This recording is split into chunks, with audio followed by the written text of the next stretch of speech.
Assalamualaikum warahmatullahi wabarakatuh. Selamat pagi semuanya. Perkenalkan, nama saya Raditya Masara Prabawa.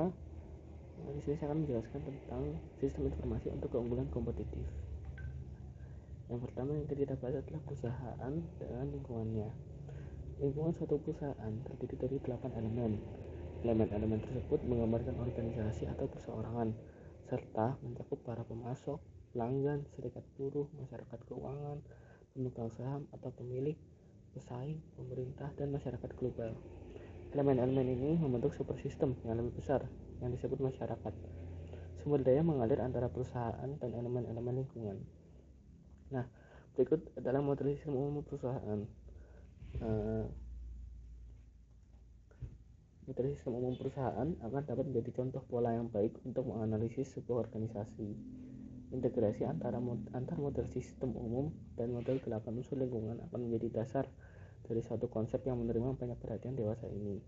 Michael E. Porter diakui sebagai orang yang paling banyak mengungkapkan konsep keunggulan kompetitif dan mengontribusikan pemikiran-pemikiran mengenai rantai nilai dan sistem nilai yang setara dengan melihat sesuatu secara sistem atas perusahaan dan lingkungannya. Para eksekutif perusahaan dapat menggunakan informasi tersebut untuk mendapatkan keunggulan strategis, taktis, dan operasional. Aliran sumber daya fisik. Sumber daya fisik sebuah perusahaan meliputi pegawai, bahan baku, mesin, dan uang.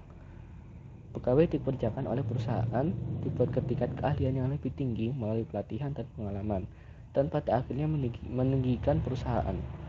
Bahan baku memasuki perusahaan dalam bentuk input mentah dan diubah menjadi barang jadi yang kemudian dijual kepada para pelanggan perusahaan.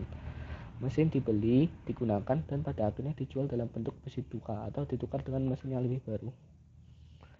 Aliran sumber daya virtual. Panah di bagian atas figur menunjukkan aliran dari sumber daya virtual data. Virtual data, informasi, dan informasi dalam bentuk keputusan. Aliran dua arah, data dan informasi yang menghubungkan perusahaan dengan lingkungannya ditujukan di bagian sebelah kanan. Bisa dilihat di figur ini. Nah, bisa diperhatikan di situ. Oke, lanjut ke keunggulan kompetitif. Sistem informasi strategis dapat dimanfaatkan untuk membantu perusahaan agar dapat bertahan hidup dan berhasil dalam jangka panjang dalam menghadapi tekanan kompetitif yang membentuk struktur persaingan dalam perusahaan. Dalam model klasik, Michael Porter mengenai strategi kompetitif. Bisnis apapun yang ingin mempertahankan hidup dan berhasil haruslah mengembangkan serta mengimplementasikan berbagai strategi. Banyak cara untuk mendapatkan keunggulan kompetitif, antara lain melalui 1. Penyediaan barang dan jasa yang murah. 2. Penyediaan barang dan jasa yang lebih baik daripada pesaing. Yang ketiga, memenuhi kebutuhan khusus suatu segmen pasar tertentu. Selanjutnya, dimensi-dimensi keunggulan kompetitif. Ada yang pertama, ada keunggulan strategis. Keunggulan yang mempunyai dampak fundamental dan membentuk operasi perusahaan. Contohnya, sebuah perusahaan dapat memutuskan untuk mengubah seluruh datanya menjadi basis data dengan menggunakan alat penghubung standar seperti alat penghubung browser web, guna kemungkinan berbagi dengan sekutu-sekutu bisnis dan pelanggannya. Yang kedua itu keunggulan taktis, pengimplementasian strategi dengan cara yang lebih baik dari para pesaingnya. Contohnya, pelayanan pelanggan dapat ditingkatkan dengan menawarkan kepada pelanggan akses langsung ke informasi. Semua perusahaan ingin memuaskan pelanggan karena kepuasan pelanggan akan menghasilkan pengulangan pembelian. Yang ketiga adalah keunggulan operasional, keunggulan yang berhubungan dengan transaksi dan proses sehari-hari. Disinilah sistem informasi akan berinteraksi secara langsung dengan proses. Contohnya, browser sering memiliki cookies, file-file kecil yang berisi informasi yang terdapat dalam komputer. Pengguna yang dapat menyimpan nomor akun, kata sandi, dan informasi yang berhubungan dengan transaksi pengguna. Selanjutnya kita akan membahas mengenai perencanaan strategis untuk sumber daya manusia. Perusahaan-perusahaan pertama yang menggunakan komputer menempatkan tanggung jawab pengelolaan sumber daya informasi di tangan sebuah unit khusus yang terdiri atas para profesional informasi. Unit ini yang disebut sebagai layanan informasi atau Information Service atau IS dikelola oleh seorang manajer yang mungkin memiliki status wakil presiden. Praktik yang diterima dewasa ini adalah membuat layanan informasi sebagai suatu area bisnis utama dan memuaskan manajer puncaknya di dalam kelompok eksekutif senior seperti komite eksekutif yang melakukan pengambilan keputusan penting bagi perusahaan.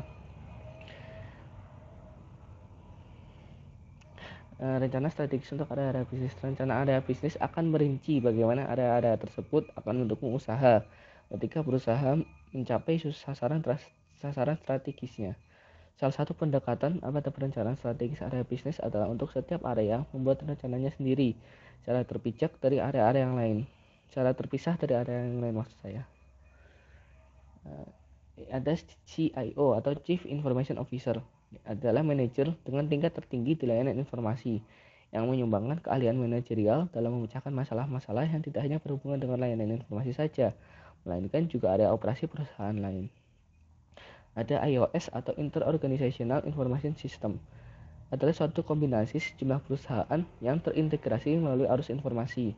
Jika sebuah perusahaan membentuk hubungan IOS atau interorganizational system dengan para pelanggan dengan menggunakan EDI, Electronic Data Interchange, maka perusahaan lain akan sangat sukar untuk bersaing di bisnis tersebut. Saya kira cukup demikian penjelasan singkat saya. Apabila ada kesalahan mohon dimaafkan. Apabila suka bisa di like, di share, dan di subscribe juga channel ini. Terima kasih. Assalamualaikum warahmatullahi wabarakatuh.